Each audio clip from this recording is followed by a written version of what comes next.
여러분 안녕하십니까? CJB 아침 뉴스입니다. 지난해 발생한 오송 지하차도 참사와 관련해 당시 안전 재난 업무를 맡았던 충북도청 공무원들에 대한 재판이 시작됐습니다. 첫 재판에서 이들은 혐의를 모두 부인했습니다. 오송 참사 발생과 당시 이들의 근무 행태가 과연 어떤 직접적인 연관 관계가 있는지가 앞으로 있을 재판의 쟁점인데요. 김세희 기자입니다. 지난해 7월 15일 오송 지하차도 참사 발생 4시간 전 바로 옆 미호천 교회는 홍수 경보가 내려졌습니다. 그리고 2시간 뒤인 6시 34분에는 수위가 범람 위기인 계획 홍수위를 넘어섰습니다. 그 시각 행정중심 복합도시 건설청 관계자는 4차례에 걸쳐 충북도에 주민 대피와 교통 통제가 필요하다는 요청을 했지만 후속 조치는 이루어지지 않았습니다. 미호천교 수위가 지하차도 통제 기준에 도달했음에도 차량 통제를 하지 않았을 뿐 아니라 지하차도를 비추는 CCTV 영상조차 확인하지 않았고 관계기관이나 상급자 등에 제대로 전달되지 않았습니다. 검찰이 당시 충북도 재난안전실장과 도로관리사업소장 등 7명에게 업무상 과실치사상 등의 혐의를 적용한 주요 이유입니다. 또 충북도가 지난 2020년부터 궁평이 지하차도의 침수 위험성에 대해 여러 차례 인지했지만 책임 기관으로서 역할을 다하지 않는 점도 지적했습니다. 하지만 첫 재판에 나온 도청 공무원들 모두 혐의를 부인했습니다. 특히 당시 재난안전실장 측은 부임한 지 얼마 되지 않아 사고가 발생해 규정에 따라 대응책을 마련하는 데 시간이 턱없이 부족했고 참사와 직접적인 인과관계가 없다고 주장했습니다. 당시 자연재난 과장과 도로관리사업소장 등 나머지 공무원들도 비상근무를 실시하는 등 주어진 상황에서 최대한 열심히 근무했다며 공소 사실을 부인했습니다. 다만 30명의 사상자가 발생한 것에 대해 유족에게는 도의적인 사과와 희생자에게는 애도의 뜻을 나타냈습니다. 저희들이 도의적으로 죄송하다는 그런 마음은 늘 갖고 있는 거고요. 하여튼 재판에 충실히 임하겠습니다. 과연 이들이 오송 참사 발생 과정에서 주어진 의무를 다했는지와 직접적인 인과관계가 있는지가 이후 재판의 주요 쟁점입니다. 다음 공판은 10월 31일에 열릴 예정입니다. CJB 김세희입니다. 건국대 충주병원 응급실 전문의 전원이 집단 사직서를 제출하면서 지역 의료계가 초비상입니다. 응급실 운영 중단 위기에 대책 마련에 고심하고 있지만 아직 뾰족한 해법은 나오질 않고 있습니다. 안정은 기자가 보도합니다. 지역 응급의료센터로 지정된 건국대학교 충주병원입니다. 대전에 사는 한 어르신은 전날 아픈 남편을 받아줄 병원이 없어 이른바 응급실 뺑뺑이를 돌다가 충주까지 왔습니다.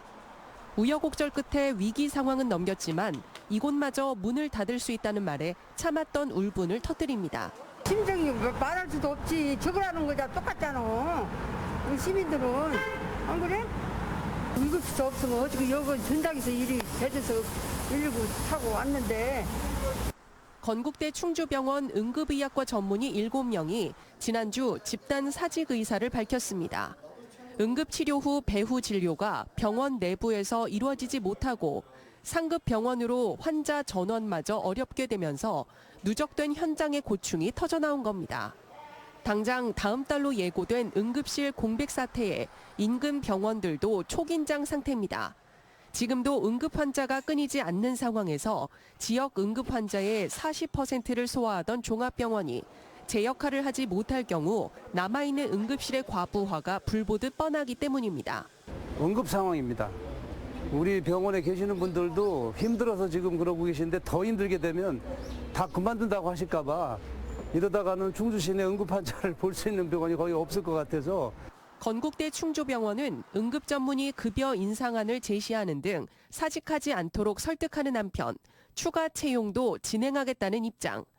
충주시와 지역의료계는 긴급 대책회의를 열어 공보의 지원 요청 방안 등 대책 마련에 나섰지만 뾰족한 해법은 요원한 상태입니다. 지금 당장 응급에 대한 문제가 크기 때문에 그 충주에 있는 병원, 충주병원과 건국대 충주병원, 그다음에 일반 병원들끼리 서로 협의를 해서 응급에 대한 부분을 대처할 수 있게끔 하려고 하고 있습니다. 충청북도도 긴급 간담회를 갖고 의료계 현안 논의에 나선 가운데 추석 명절을 앞둔 응급실 공백 위기에 시민들의 시름만 깊어지고 있습니다. CJB 안정은입니다.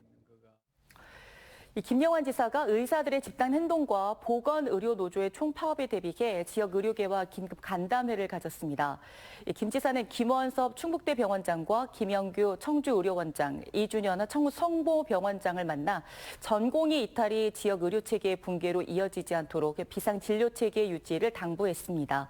한편 의료계는 전문의 부족 상황을 지적하며 제도 개선을 요구했고 추석 연휴 기간 진료 공백을 최소화하기 위해서는 1, 2차 병원의 동참도 필요하다고 강조했습니다. 단양 지역 이장협의회는 어제 단양군청 앞에서 환경부에 단양천댐 건설 백지화를 촉구하는 집회를 열었습니다. 이장들은 성명서에서 충주댐 건설로 깊은 상처가 남은 단양에 또다시 댐을 건설하겠다는 정부의 일방적인 발표는 군민을 철저히 외면하고 있는 저사라고 규탄했습니다. 지난 22일 단양천댐 반대투쟁위원회를 결성한 단양군과 지역 주민들은 오는 30일 대규모 벌기대회를 개최할 계획입니다. 충청북도가 역대 최대 규모의 국비를 확보하며 예산 9조 원 시대를 열었습니다. 대형 SOC 사업들이 속도를 낼 것으로 기대되는데요. 다만 예산이 반영되지 못한 주요 현안 사업들도 있어서 국회 심사 과정에서 증액 여부도 중요해졌습니다. 이태현 기자입니다. 2025년 정부 예산안 가운데 충북의 관련 사업비는 9조 93억 원이 반영됐습니다. 지난해 정부안과 비교해 4,400억 원 증가한 것으로 정부 총 예산안이 지난해 대비 3.2% 증가한 것을 감안하면 충북은 5.2% 늘어나며 사상 첫 예산 9조 원 시대를 맞게 됐습니다. 1,100조 원을 넘어선 국가 채무로 인해서 정부의 엄중한 건전 재정 기조로 정부의 예산 증가율이 3.2%대로 감소한 상황에서 거둔 성과로 가장 눈에 띄는 건 SOC 사업 분야입니다. 최근 청주 증평 구간을 일부 개통하기는 했지만 10년 넘게 장기화되고 있는 충청 내륙 고속화도로 건설 사업에 711억 원의 예산이 확보되며 조기 준공 가능성이 높아졌고 상습 정체 구간인 서청주 증평 사이 중부고속도로를 왕복 6차선으로 확장하는 사업과 충북선 철도 고속화 사업, 평택 오송 경부고속철도 복선화 사업비도 확보됐습니다. 이 밖에 지방의료원의 기능을 강화하고 어린이들의 급식 개선, 누리과정 등 복지 분야에는 가장 많은 예산이 배정됐고 안전 분야 예산도 자연재해 위험지구와 급경사지, 붕괴 위험 지역의 정비사업비 844억 원을 포함해 국가 지방하천 정비 예산 732억 원 등 지난해보다 크게 확대됐습니다. 다만 내년도 정부 예산에 반영되지 못한 주요 현안 사업도 있습니다. 먼저 방서간 가속기의 경우 충북도는 2027년 완공을 위해 1,500억여 원의 예산을 정부에 요구했지만 40% 수준인 697억 원만 반영됐습니다. 카이스트 부설 AI 영재고 200억 원, 2025 영동 세계국악 엑스포 예산 등도 이번 정부 예산안에 포함되지 못하면서 국회 심사 과정에서 증액이 필요해졌습니다.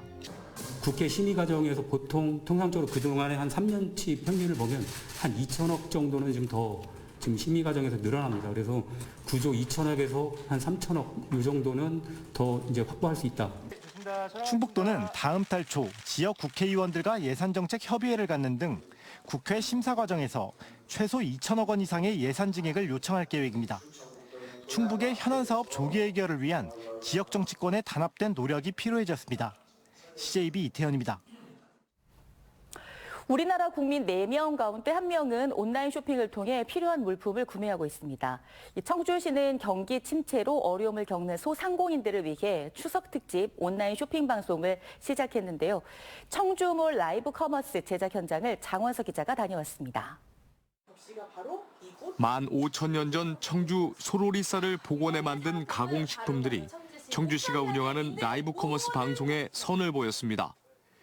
누룩의 일종으로 건강식으로 알려진 홍국으로 만든 빨간 식혜와 수제 쌀과자 세트인데 명절 선물용으로 만들었습니다. 업체 측은 매출 상승은 물론 제품 홍보를 위한 팔로우 확보에 큰 관심을 보였습니다.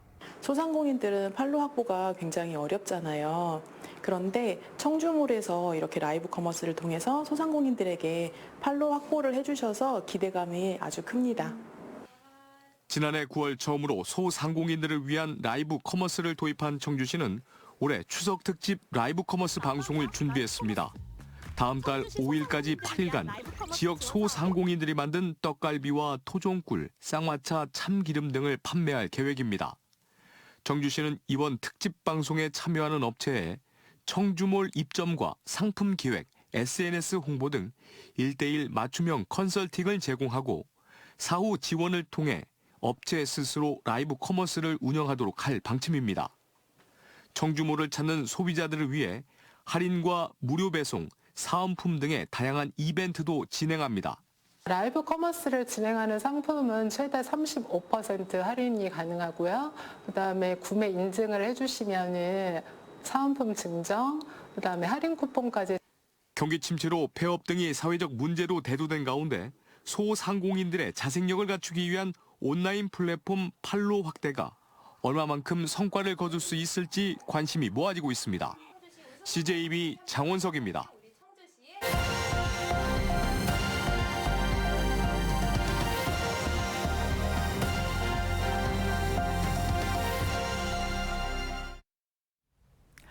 (28년) 동안 계획에만 머물러 있던 대전 도시철도 2호선 사업이 차량 제작을 시작으로 마침내 첫 삽을 떴습니다. 대전시는 시민들 앞에서 착수 보고회를 열고 2028년에 공개될 트램의 큰 그림을 공개했는데요. 대전 도심을 달릴 2호선 트램은 어떤 모습일지 TJB 전유진 기자가 소개합니다. 순수 국내 기술로 개발된 수소 트램 열차가 철길을 따라 부드럽게 정류장으로 들어옵니다. 대전 도시철도 2호선을 달릴 수소 트램이 마침내 본격적인 차량 제작에 들어갔습니다. 1996년 정부의 계획 승인 후 28년, 트램으로 변경된 지 10년 만입니다. 이미 차량은 발주가 됐고 올 하반기에 공사 발주를 시작으로 본격적으로 도시철도 2호선 수소 트램 사업이 착수되게 되겠습니다. 트램은 전력 공급선이 필요 없는 완전 무가선 방식으로 건설되는데 1회 20분 충전으로 227km가량 달릴 수 있습니다. 수소로 전기를 만드는 만큼 오염물질을 배출하지 않고 운행에 필요한 수소는 음식물 쓰레기에서 나오는 메탄가스를 정제해 공급한다는 계획입니다. 특히 트램은 운행 과정에서 미세먼지를 정화하며 약 11만 명이 1시간 동안 소비하는 청정 공기를 생산해 대기질을 개선하는 효과도 클 것으로 기대됩니다. 내부는 높여 개방감을 선사하고 측면 유리에 투명 OLED를 설치해 노선과 관광 정보를 제공할 예정입니다. 무엇보다 안전을 확보하기 위해 전방 충돌 경보 장치와 자동 제동 장치를 장착하고 화재 위험이 없는 배터리를 탑재한다는 계획입니다. 저희 수소 트램에 적용하는 추진 배터리는 대전시랑 협의를 해서 안전을 최우선으로 해서 비록 가격은 비싸지만 화재 염려가 없고 안정성이 확보된 LTO 배터리, 즉 리튬 티탄산 배터리를 적용하기로 결정했습니다. 트램은 2026년 하반기에 첫 제작을 마치고 모두 34편이 공급되며 4년 동안 노선 공사와 시험 운행 등을 거쳐 2028년 개통됩니다.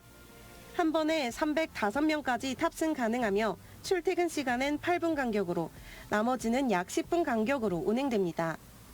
10월 말에는 본격적인 토목 공사도 착수되는데 교통 통제로 인한 혼잡 우려가 큰 만큼 대전시는 조만간 교통종합 대책을 발표해 시민 불편을 최소화한다는 계획입니다. TJB 전유진입니다. 충북교육청 정무비서진 2명이 김병우 전 교육감 장모상의 조문객 명단 작성 의혹을 제기한 박진희 도의원을 경찰에 고소했습니다. 교육청 A 정무비서관과 B 정무비서는 의혹을 제기한 박진희 의원의 SNS 글로 인해 심각한 정신적 피해를 받았다며 고소장을 낸 이유를 설명했습니다. 박 의원은 열흘 전 도교육청 비서진이 김병우 전 교육감 장모상의 조문을 다녀온 명단을 비밀리에 작성해 윤건영 교육감에 보고했다는 제보를 받았다는 글을 SNS에 올린 바 있습니다. 지난 26일 김태순 청주시 의원이 5분 자유 발언을 통해 청주시 홈페이지에 직원 이름을 비공개로 전환한 것이 시민의 알 권리와 이름 실명제에 역행하는 처사라는 주장을 내놓자 공무원 노조가 반발하고 있습니다. 전국 공무원 노조 청주시 지부는 직원 성명 비공개, 죽음으로 필요성을 입증해야 하는가라는 내용을 성명을 통해 김포시청 직원의 안타까운 죽음으로 자치단체가 문제의 심각성을 깨닫고 뒤늦게 이 정도의 대책을 내놓은 것이라며 청주시의회는 시대에 뒤처진 인식에서 벗어나 직원들의 보호 대책 수립에 적극 나서야 한다고 촉구했습니다. 청주 한설초등학교가 청주시 최초로 올해 입학한 1학년과 유치원생에게 입학 축하 장학금으로 각각 10만 원, 3만 원씩을 온누리 상품권으로 지급합니다. 이를 위해 학교 운영위원장직을 맡고 있는 김민성 청주희망공존 회장이 300만 원을 기탁했습니다. 한솔초는 내년에도 학교 발전기금으로 입학 장학금을 지급할 계획입니다. 충북문화재단이 충북도립극단을 창단합니다. 문화재단은 어제 도립극단 창단 단원들과 개소식을 갖고 시즌 프로그램을 발표했습니다. 도립극단은 10월 18일부터 이틀 동안 청주예술의 전당 대극장에서 한여름밤의 템페스트라는 창단 공연을 시작으로 11월에는 도내 11개 시군 순회 공연도 이어갈 예정입니다. CJB 아침 종합 뉴스를 모두 마치겠습니다. 고맙습니다.